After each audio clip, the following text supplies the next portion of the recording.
In today's video, we are going to be trying to help you out in the manufacturer's round 2 to get you as many points as we can. Now, if you do enjoy this video, hit the like button, subscribe to the channel, and hopefully for round 2 at Daytona, we can get you some big scores for whatever lobby you are racing in. So for tyre wear for GT1, we're on ×4. For GT2 and 3, it is ×4 also. Fuel is also set at the same level of ×3 for everyone racing GT1, 2 and 3. And as for laps, GT1 are racing 20 laps, GT2 and 3 are racing 15 laps. Now this is going to give some options with strategy, as you do need to make a pit stop in this race, but you don't need to change tyres. Now that is more relevant for GT2 and GT3 drivers, which we'll get into when we delve into the strategy. So make sure you watch that after we go through a quick track guide at Daytona on the medium tyres. Now remember, this is default setup, you can't change the setup, you can change brake bias. I ran 0 brake bias, it felt very nice with the Porsche. Now our first braking reference, we're using the warning signal above us there as a braking reference. You are going to brake just slightly past that, you can see onto the brakes here. Now going into turn 1 here, you have to be a bit careful with the rotation, so you want to try and stay to the middle of the track and then bring it in narrow to the apex. So you can see, following the red line here, stay into the middle, and then at this point here, you want to get your left-hand tyre to almost run along the white line on the left-hand side. And that enables you to then get on the throttle very aggressively out of the exit. You shouldn't need to be doing any sort of throttle modulation. It's just flat out all the way into the next braking zone. Now, I actually brake in between the 2 lampposts on the left-hand side. You can use the number 1 board as a reference also. And you can see there, onto the brakes there. And now, again, for this corner, it's best to try and take it quite tight to the apex. So you can see, using first gear to rotate it through the corner, and then we're going to get back up to second gear and try and accelerate out using some of the curb on the left. Now, through the first sector split, you are going to be looking for a 28.0 to a 28.2. That should give you a reasonable first sector split. And then as we're going into the next braking zone, we're going to use that little bit of coloured tarmac on the left-hand side.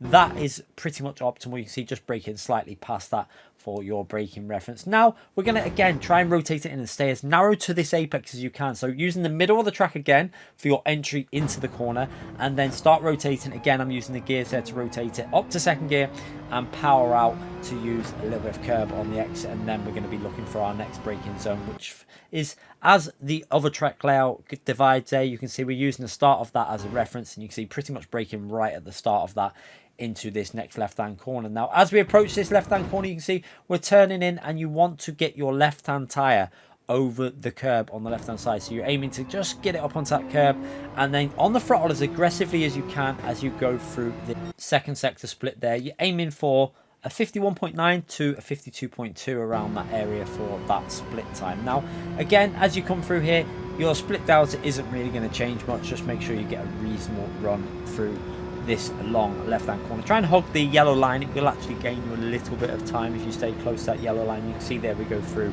that sector on a 106.499. So yeah, it's not going to change too much for you if you've done that other sector right. Now again, we're using the hazard warning board as a reference for the corner before the bus stop chicane, and you can see here we're getting on the brakes pretty much at that white line.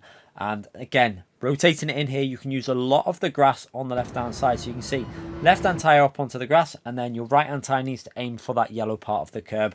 And again, as we go through here, you can see you want to hog to the right, because you want to get your right-hand tyre over the curb again, and your right-hand tyre on the exit needs to stay within the yellow bit of curb to make sure you don't get a penalty.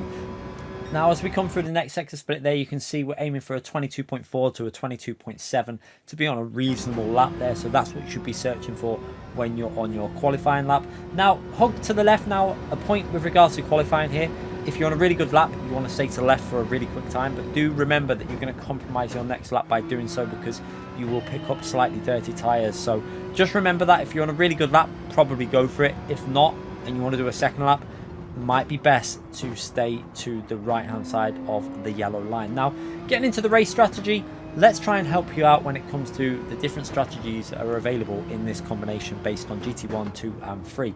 And there is variations. GT1 is a little bit more simple when it comes to strategy, because you're probably going to need to change tyres. I think that if you try and risk going all the way to the end without changing tyres, you're going to be losing an incredible amount of time, and you're going to be suffering with some incredible tyre wear. So yeah, probably a no-go for the no tyre change for GT1 drivers, but we'll get into the possibilities in other groups in a minute. So let's move on to lap 2 here. You can see driving pretty aggressive. You can see my fuel currently is around 12 laps and we've done 2 laps there.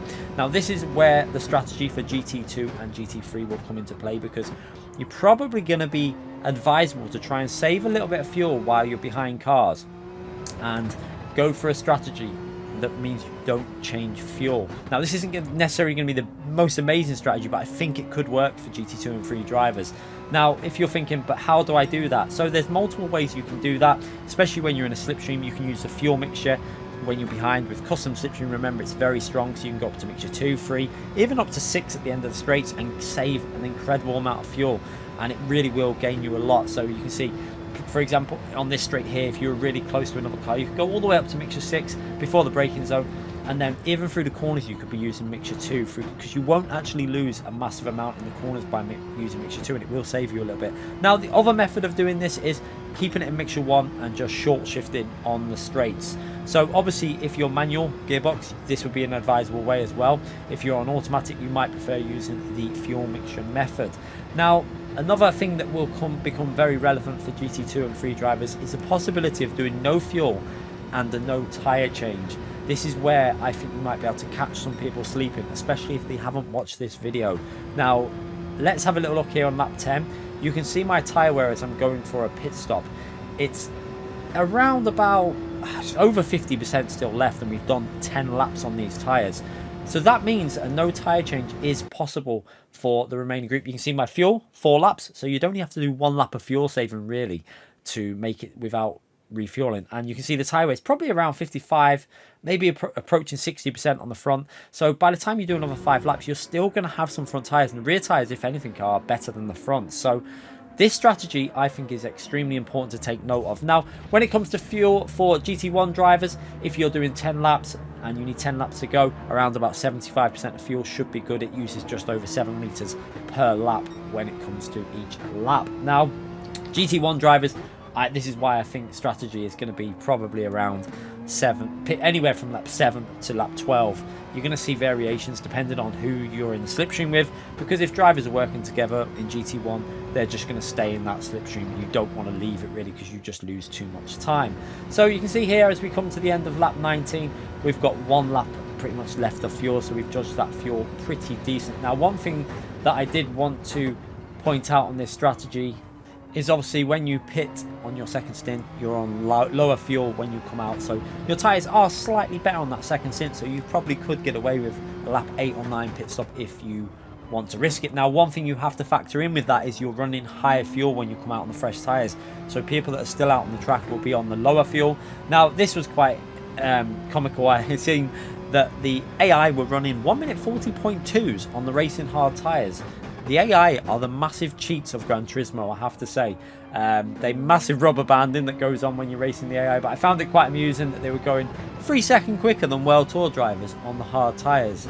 So yeah, 2022 this game came out and they're still using rubber banding.